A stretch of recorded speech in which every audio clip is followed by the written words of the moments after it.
Dear student, welcome to Oxford Malwa academy. आज हम class 11th subject account में chapter 6 में कैशबुक का अगला फॉर्मेट समझेंगे। इसके पहले हमने सिंपल कैशबुक का क्वेश्चन नंबर 1 किया था, उसके अकॉर्डिंग मैंने आपको होमवर्क में क्वेश्चन नंबर 2 और 3 दिए थे। ठीक है, आज हम डबल कॉलम कैशबुक के बारे में समझेंगे।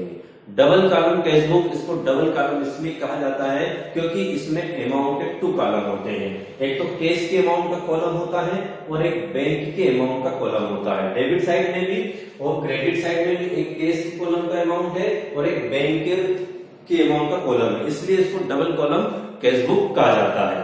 ठीक है, अब डबल कॉलम कैशबुक में जब कैश और बैंक दोनों साथ में कॉलम जब होते हैं, इस प्रकार की जब कैशबुक बनाई जाती है जिसमें कैश और बैंक के कॉलम होते हैं, तो उसमें 3 ट्रांजैक्शन ऐसे होते हैं जिनकी कॉन्ट्रा एंट्री होती है।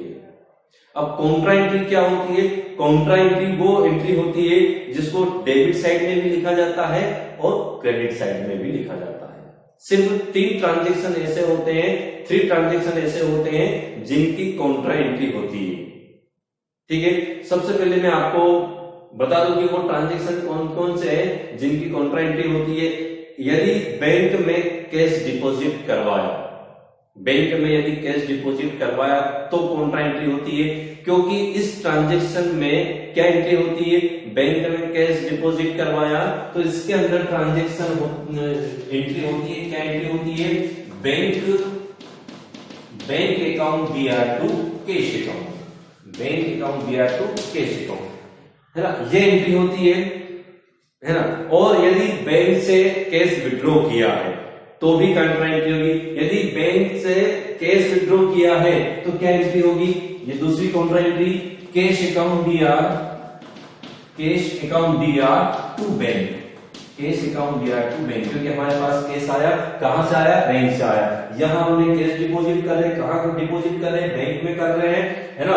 क्या जा रहा है हमारे पास से? कैश जा रहा है। ठीक है, 2 ट्रांजैक्शन, इन ट्रांजैक्शन की कॉन्ट्रा एंट्री होती है, मतलब डेबिट साइड में भी एंट्री होगी इसकी और क्रेडिट साइड में भी एंट्री होगी। किस प्रकार से होगी? जो आगे ट्रांजैक्शन आएंगे उसमें आपको बताया जाएगा। एक ट्रांजैक्शन जो चेक हमें रिसीव्ड हुए हैं उनको नेक्स्ट डे यदि बैंक में जमा करवाते हैं, उसी दिन जमा करवाते हैं, उन चेक की उस ट्रांजैक्शन की कॉन्ट्रा एंट्री नहीं होगी। अगले दिन जब उस चेक को बैंक में डिपॉजिट करवाते, जैसे कि आज यदि आपको कोई चेक रिसीव हुआ है बिजनेसमैन को और उसके 2 या 3 दिन बाद यदि वो बैंक में उसको डिपॉजिट करवाता है तो उसकी एंट्री क्या होती है? उसकी एंट्री क्या होती है? बैंक अकाउंट BR टू, क्योंकि उसको हम कहा डिपॉजिट करवा रहे हैं? बैंक में। तो पाने वाली कौन हो जाती है? बैंक। तो bank account BR to cash account, bank account BR to cash account. तो ये 3 ट्रांजैक्शन ऐसे हैं जिनकी कॉन्ट्रा एंट्री होती है, मतलब डेबिट साइड में भी होती है एंट्री और क्रेडिट साइड में होती है। पहला ट्रांजैक्शन बैंक में कैश डिपॉजिट करवाने पर, दूसरा ट्रांजैक्शन कैश विड्रॉ करने पर बैंक से, और तीसरा ट्रांजैक्शन अगले दिन चेक को बैंक में डिपॉजिट करवाने पर। ये एंट्री होती है और इन्हीं एंट्रियों की ही कॉन्ट्रा एंट्री होगी, बाकी किसी ट्रांजैक्शन की कोई कॉन्ट्रा एंट्री नहीं होगी। और कॉन्ट्रा एंट्री का कब ध्यान रखना है आपको? जब कैश और बैंक दोनों कॉलम एक साथ हो, उस कंडीशन में कॉन्ट्रा एंट्री को ध्यान में रखना है। ठीक है, अब मैंने आपको पहले सिंपल कैश बुक में आपको बताया था, यदि कैश रिसीव्ड होता है तो डेबिट साइड में, यदि कैश जाता है तो क्रेडिट साइड में। ठीक है, बिजनेसमैन के पास यदि कैश आएगा तो कैश वाले कॉलम में, है ना, और कैश जाएगा तो कैश वाले कॉलम में, क्रेडिट साइड में लिखेंगे। ठीक है, बैंक में पेमेंट आएगा, बैंक में यदि डिपॉजिट होता है, पेमेंट कैश डिपॉजिट होता है तो डेबिट साइड में, और बैंक से यदि पेमेंट जाता है तो क्रेडिट साइड में। ठीक है, बैंक से पेमेंट यदि गया है हमारे खाते में से, बैंक में बिजनेसमैन के अकाउंट में से यदि कम हुआ है तो क्रेडिट साइड में, और बिजनेसमैन के बैंक के अकाउंट में यदि डिपॉजिट हुआ है, पेमेंट आया है, तो वो फिर किसके? डेबिट साइड में आएगा। ठीक है, इस क्वेश्चन की हम शुरुआत करते हैं, क्वेश्चन नंबर 4। ठीक है, enter the following transaction in the double column cash book with cash and bank column, है ना। रोकड़ से सबसे पहले बैलेंस दिया है, हमेशा बैलेंस जो है कि कैश बुक का बैलेंस हमेशा डेबिट ही रहेगा, टू बैलेंस बीडी है ना। कैश का बैलेंस दिया है जनवरी 1 को 5000 और बैंक का बैलेंस दिया है 2000, दोनों का बैलेंस लिख दिया, टू बैलेंस बीडी मतलब ये पिछला बैलेंस है। अब ट्रांजेक्शन चालू होते हैं, ठीक है। जनवरी 1 और जनवरी 2, ठीक है, ये ट्रांजेक्शन है। यहाँ से एक आप कर दीजिए एक ही तारीख को, जो जनवरी 1 और 2 लिखा है उसको दोनों ही 1 जनवरी का कर लीजिए, आपको दिक्कत नहीं उसमें। अब जनवरी 7 बैंक में जमा किए, डिपॉजिट इनटू बैंक, क्या एंट्री होगी उसकी, मैंने अभी आपको 3 ट्रांजेक्शन बताए थे। यदि बैंक में डिपॉजिट करवाए, बैंक से विड्रॉ किए और चेक को अगले दिन बैंक में जमा करवाए, इनकी कॉन्ट्रा एंट्री होगी, ठीक है। बैंक में डिपॉजिट इनटू बैंक में डिपॉजिट किए तो बिजनेसमैन के पास से पेमेंट गया और बैंक में पेमेंट आया, ठीक है। तो बैंक में डिपॉजिट किए तो क्या एंट्री है, एंट्री क्या हो जाएगी अपनी, बैंक अकाउंट दिया टू केस, जिस 7 केस आ जाएगा और रकम किसमें आ जाएगी, बैंक में आ जाएगी, क्योंकि बैंक के अंदर पेमेंट आया, ठीक है।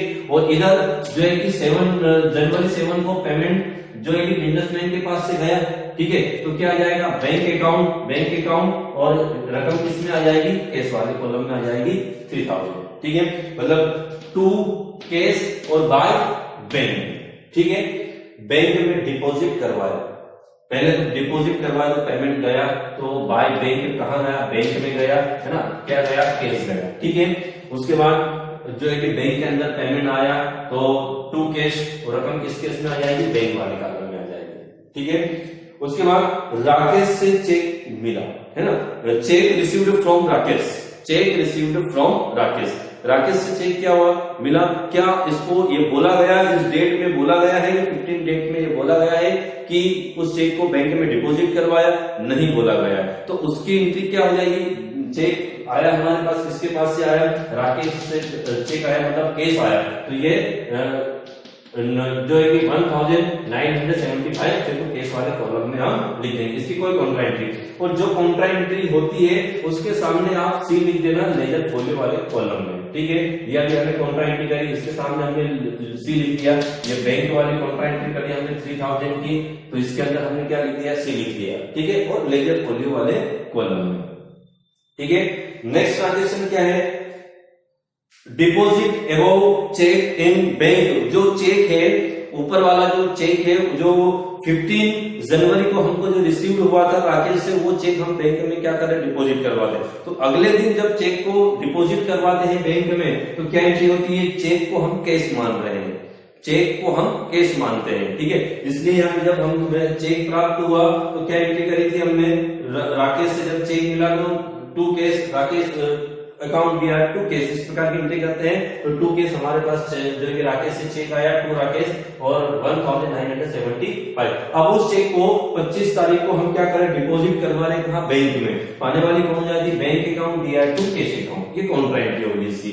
तो ये टू केस है ना 25, ये केस है ना, ये बैंक के अंदर पेमेंट आया टू केस, और यहां से बाय बैंक है ना, हमारे पास से चेक गया मतलब केस गया 1975। इसके सामने हम क्या लिख देंगे, सी लिख देंगे। तो ये कौन सी एंट्री, कॉन्ट्रा एंट्री है। ये चेक सिर्फ रिसीव हुआ था, कब चेक रिसीव हुआ था, 15 जनवरी को, ठीक है, इसलिए कोई इसकी कॉन्ट्रा एंट्री नहीं है। लेकिन वही चेक हमने अगले दिन बैंक में क्या कर दिया, डिपॉजिट करवा दिया, तो टू केस कहां आया, बैंक में केस आया, मतलब चेक गया बैंक में, मतलब केस हमारा बैलेंस बढ़ा। और हमारे पास से जो है कि चेक गया तो मतलब केस हमारे पास से गया, तो 1975 कहां लिख दिया, केस वाले कॉलम में लिख दिया, ठीक है। नेक्स्ट ट्रांजेक्शन क्या है, नेक्स्ट ट्रांजेक्शन आप देखेंगे 30 जनवरी को राम को paid by cheque to Ram, Ram को क्या दिया, राम को चेक द्वारा दिए, भुगतान किया उसको। राम को कोई पेमेंट देना होगा तो उसको एक चेक लिखकर, कितनी रकम कितनी है, 1240 है ना, 40 क्या है 1240 1240 रुपए का चेक उसको दे दिया। तो पेमेंट कहां से जा रहा है? बैंक से जा रहा है ना। तो ये बैंक से गया, किसको गया? राम को। एंट्री क्या होगी? राम को हम चेक से पेमेंट कर रहे हैं, तो पाने वाला कौन हो जाता है? चेक पाने वाला कौन हो जाता है? राम। तो उसकी जनरल एंट्री क्या हो जाएगी? Ram account DR to bank, क्योंकि पेमेंट देने वाली कौन हो रही है? बैंक। हमने उसको चेक दिया है, तो टू राम। ठीक है, रकम पेमेंट कहां से जा रहा है? बैंक से जा रहा है। जब किसी को हम चेक से पेमेंट करते हैं तो अमाउंट कहां से कम होती है? बैंक से कम होती है। तो पेमेंट वहां से कम हुआ 1240 की, कोई कंट्रा एंट्री नहीं होगी, सिर्फ 3 ट्रांजेक्शन की काउंटर एंट्री होगी। कंफ्यूज मत होना इसमें। ठीक है, उसके बाद दुकान की जो है कि पेट शॉप फ्रेंड है ना, दुकान किराया चुका है, जो शॉप रेंट है उसका पेमेंट किया है। अब ये नहीं बोला है कि चेक से किया कि काय से किया, बैंक से किया, इसकी कोई इन्फॉर्मेशन नहीं है। इसके पहले वाले ट्रांजेक्शन में इन्फॉर्मेशन थी, राम को चेक से पेमेंट किया, तो पेमेंट कहां से गया? बैंक से गया। लेकिन इसमें कोई भी इन्फॉर्मेशन नहीं है, तो पेमेंट कहां से गया? जो बिजनेसमैन है उसी के पास से गया, तो टू शॉप रेंट अकाउंट, और रकम किस केस में आ जाएगी? केस वाले कॉलम में आ जाएगी। ठीक है, तो इस प्रकार से ये पेमेंट गया 250 है ना। तो इस प्रकार से हमने इसका क्या लगाया? टोटल लगाया, इस साइड पे टोटल लगाया, कितना आया? 6975 दोनों का है ना। उसमें से हमने जो यहाँ तक का जो टोटल आया उसको माइनस करने के बाद इसका बैलेंस कितना बचा है ना, इन तीनों को हमने जोड़ लिया है ना। ये वाली अमाउंट, ये वाली अमाउंट और ये वाली अमाउंट जोड़ने के बाद उसको 6975 में से माइनस किया, तो बैलेंस कितना बचा? 1750। ठीक है, उसी प्रकार से इसका भी जो टोटल आया 6975, उसमें से हमने ये जो है कि 1240 रुपए क्या कर दिए? माइनस कर दिए, तो कितने आए? 5735 रुपए, 5735। ठीक है, तो इस प्रकार से ये क्या है? इसका आंसर। मतलब अब ये हमारे पास क्या है? न्यू बैलेंस है। केस का बैलेंस हमारे पास इतना बचा है और बैंक में बैलेंस इतना बचा है। तो इस प्रकार से आपको डबल कॉलम केसबुक के क्वेश्चन आपको करने हैं।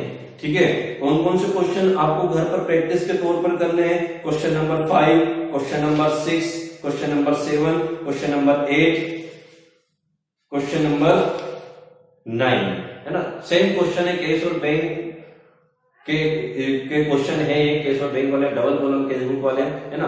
यदि कोई प्रॉब्लम है तो आप मुझे कांटेक्ट कर सकते हैं। ठीक है, ओके, थैंक यू।